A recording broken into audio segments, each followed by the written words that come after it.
महाराष्ट्राला प्रश्न पडलाय.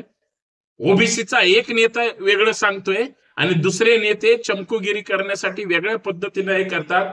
ओबीसी एकत्र आलाच पाहिजे, ओबीसीची ताकद दाखवलीच पाहिजे, परंतु ओबीसी समुदाय एकत्र आला पाहिजे. एकमेकाच्या विरोधात विष गरळ ओकून कल्याण काहीच होणार नाही. मग जर खरं बोलण्यासाठी तुम्ही ओबीसी मध्ये जाणार असाल, तुम्हाला शुभेच्छा आहे. पण खोटं बोलून समाजाला वेड्यात काढणार असाल तर हे झूट आहे.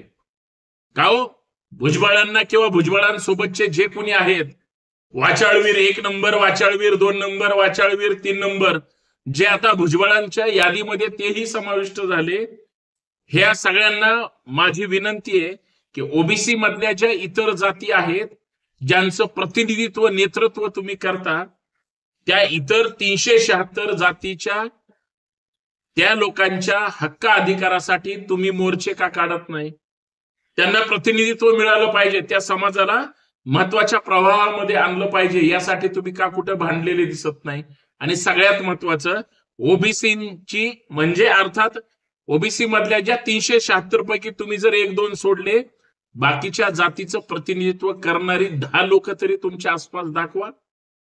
त्यांना तुम्ही मोठा नेता बनवलंय. कार्यक्रम समता परिषदेचा म्हणजे मुक्काम पोस्ट फक्त छगन भुजबळ, याच्या व्यतिरिक्त बाहेर काय नाही.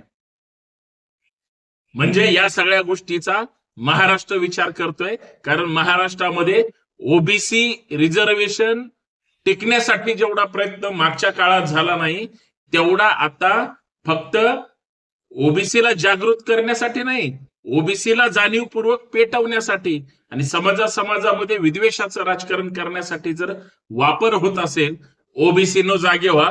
ही फार डेंजर माणसं आहेत.